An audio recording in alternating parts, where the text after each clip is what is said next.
guys, bersama saya lagi dalam Orek Tempat Channel. Habis Guru Besar Nobita kena tibai oleh Rafizi Ramli, sahabat-sahabat semua. Siapakah sebenar Guru Besar Nobita ini? Seperti mana yang kita lihat dalam gambar, inilah dia. Pakar ekonomi Perikatan Nasional yang dikenali sebagai Guru Besar Nobita kerana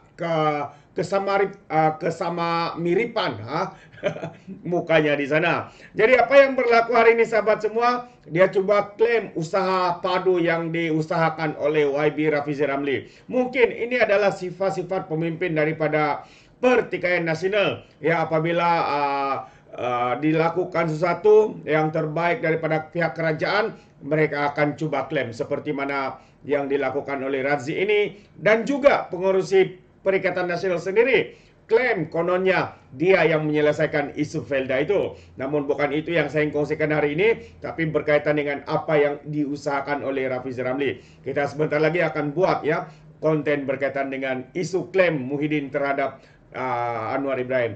Jadi sahabat semua, mari kita tonton bersama apakah yang diklaim oleh Guru Besar Nobita ini terhadap usaha yang sedang dilakukan oleh YB Rafizi Ramli. Jadi mari kita tonton bersama. Lebih baik kerajaan sediakan mesin, kerajaan pilih tempat yang paling baik, ramai orang, semua kita sediakan lesen, semua dia tak payah fikir, dia masak saja. Dan setakat ini, ia nampak bibit-bibit kejayaan yang baik kerana setiap keluarga yang menyertai ini, dia ada dapat 3,000 sebulan tambahan, ada dapat 6,000 ringgit sebulan. Dia lagi kaya dah daripada orang-orang yang jadi engineer. Jadi bila dia dapat bibit-bibit kejayaan macam itu, saya tengok minggu lepas ada liputan daripada media antarabangsa dan sebagainya. Jadi ini yang saya nak sebut. Jadi saya tengok pimpinan Perikatan Nasional ni mula ditanya. Yang ini yang kerajaan perpaduan dah buat pasal ekonomi ni. Dah mula nampak jalan dia dari segi subsidi, dari segi pengkelasan untuk berlaku adil. Kerajaan perpaduan buat padu supaya dia lebih tepat berbanding sebelum ini. Apa Perikatan Nasional nak buat? Ini ditanya. Baru-baru ini dia buat convention dia semua, cerita semua. Ini antara perkara-perkara yang ditanya oleh pengundi kepada Perikatan Nasional. Sama juga tentang IPR. Apabila dia mula nampak hasil dia, rakyat sendiri mula nampak ada struktur kepada perancangan ekonomi ini. Orang tanya, okey, kerajaan perpaduan buat macam ini, apa sebenarnya cadangan dan juga dasar dan juga program yang telah dan akan dibuat oleh Perikatan Nasional. Saya sebenarnya tak ambil pot. Saya banyak kerja kan. Saya tak ambil pot lah apa Perikatan Nasional buat. Pagi ni ada orang tanya saya. Ni tengok jawapan daripada Jurucakap Ekonomi Perikatan Nasional, Dr. Razi Jidin, Ahli Parlimen Putrajaya. Dia ditanya dua soalan ini. Satu soalan tentang dasar Perikatan Nasional untuk sosioekonomi. Untuk bantu orang miskin, untuk pastikan tak ada kececeran subsidi semua. Pasal padu. Saudara-saudari, aku nyaris nak jatuh kapal terbang tadi. Tengah nak naik kapal terbang, sempat cek, baca. Awal-awal, dia juga yang maki hamun kita orang, kerajaan perpaduan semua ni. Tak buat kerja, tak ada perancangan lah, apa itu semua.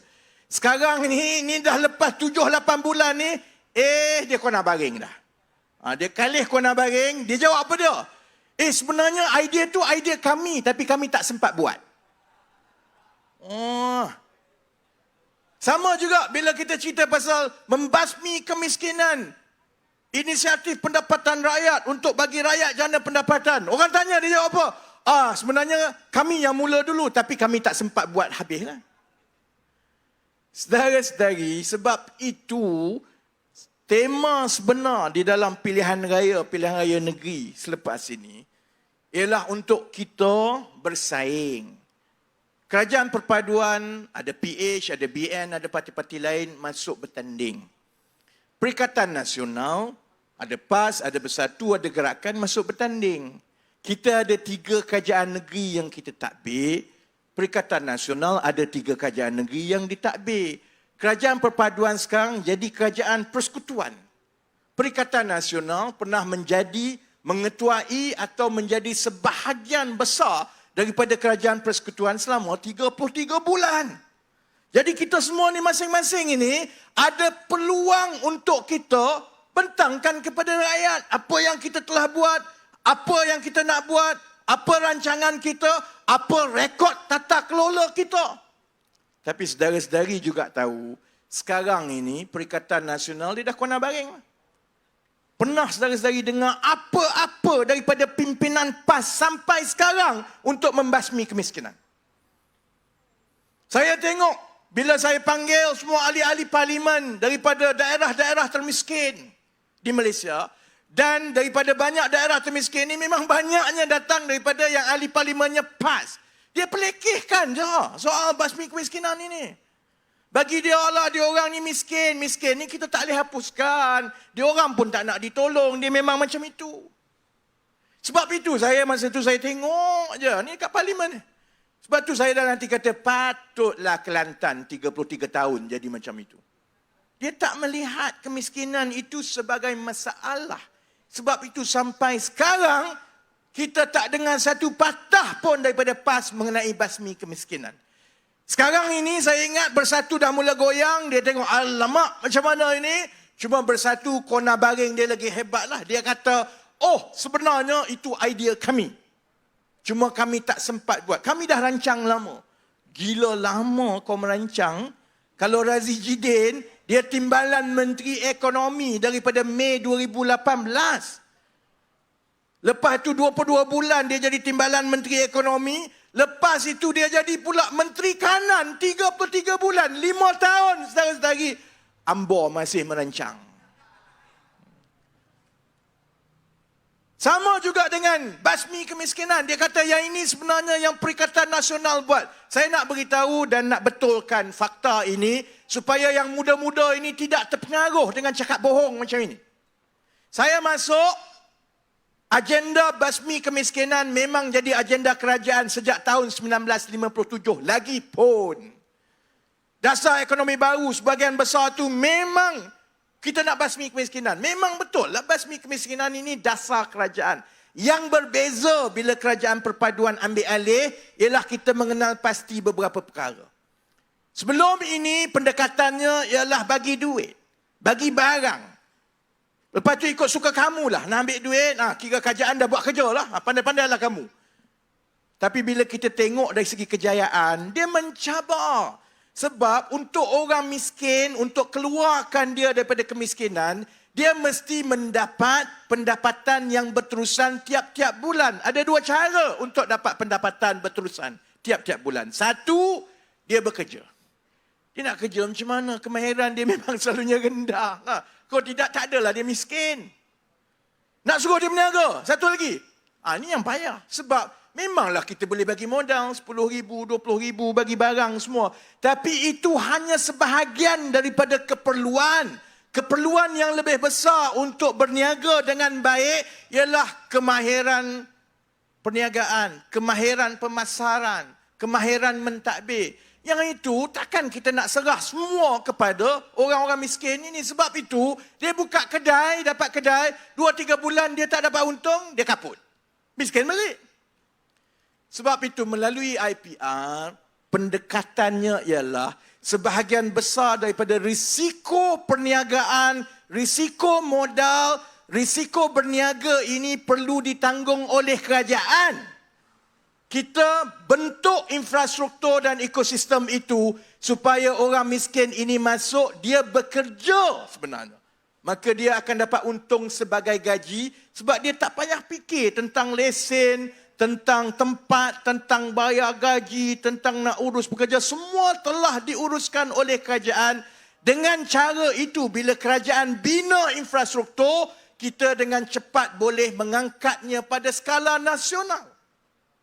Itu sangat berbeza dengan apa yang dibuat, yang disebut oleh Dr. Razi Jidin tadi. Jadi sebab itu, dia dah 12 tengah malam, saya kena berhenti. Saya nak tutup begini. Kalau saudara-saudari yang mengikuti ceramah dekat luar ke, yang menjadi pengundi atas pagar yang hadir, Sedara-sedari duk fikir, kenapalah PAS ni walaun ni macam ini. Cakaplah apa pun dia tak nak dengar. Bagilah fakta apa pun, kerja dia maki hamun saja. Bagilah dia kata ini DAP, ini anti Melayu, ini anti Raja. Dia hina Raja tak apa, tapi orang lain semua ni, semua anti Raja, anti Melayu. Saya nak tahu sebab apa? Sebab dia tak ada modal lain yang dia boleh bagi. Dia nak bersaing dengan kita soal tata kelola, dia ada masalah sekarang. Rekod dia mula keluar satu persatu. Dia nak bersaing dari segi kemahiran dan kecekapan mentadbir. Dari segi wawasan dan perancangan untuk negeri dan negara. Saudara-saudari juga tahu, dia tak ada saudara-saudari. Sebab itu, mereka akan terus main benda ini. Dan saya tak terkejut, biarkan dia lah. Yang soal nak bersaing dari segi tumbuk-menumbuk dengan Sanusi, dengan geng-geng Perikatan Nasional itu, serahkan kepada kami pimpinan. Kami akan serang tiap-tiap malam. Yang saya mohon satu saja kepada pengundi-pengundi atas pagar, tugas saudara-saudari ialah tumpu kepada dua perkara tadi. Soal rekod tata kelola parti-parti yang bertanding, soal rekod pengurusan, kecekapan dan wawasan ekonomi dan kesejahteraan parti-parti yang bertanding. Kerana saya yakin bila itu berlaku, insya-Allah kita akan dapat meyakinkan pengundi-pengundi atas pagar untuk mengundi calon-calon kerajaan perpaduan, dan saya doakan insya-Allah dalam 2-3 minggu akan datang momentum itu kekal dan kita insya-Allah berada dalam jangkauan untuk mengambil alih kerajaan Kedah selepas ini, supaya hasil bumi macam nadir bumi tadi itu dapat dibangunkan dengan baik dan demi kekayaan generasi-generasi akan datang. Jadi terima kasih banyak-banyak. Saya nak kena balik ke Kuala Lumpur esok masuk pejabat. Terbaik itu dia sahabat semua, ucapan yang padu daripada YB Rafizi Ramli ya, dengan pencerahan beliau. Dan yang lebih mengejutkan adalah seperti mana yang dikatakan oleh YB Rafizi Ramli. Ini dia guru besar Nobita klaim mengklaim kononnya usaha padu. Ya, usaha padu ini sebenarnya di mana satu sistem untuk mengumpul segala data. Ya, daripada data ini digunakan untuk membuat strategi untuk seperti subsidi bersasar, bentuk bantuan dan sebagainya. Dia orang klaim kononnya itu usaha mereka, sedangkan selama 33 bulan mereka memerintah, perkara ini tidak dapat diselesaikan. Tapi dalam masa 6 bulan saja YB Rafizi telah pun memulakan dan juga menyiapkan projek padu ini. Terbaik kepada kerajaan perpaduan, terbaik kepada YB Rafizi Ramli, kerana dengan adanya data ini akan lebih memudahkan kerajaan untuk membuat dasar untuk memberi bantuan subsidi kepada kumpulan yang tepat, sahabat-sahabat semua.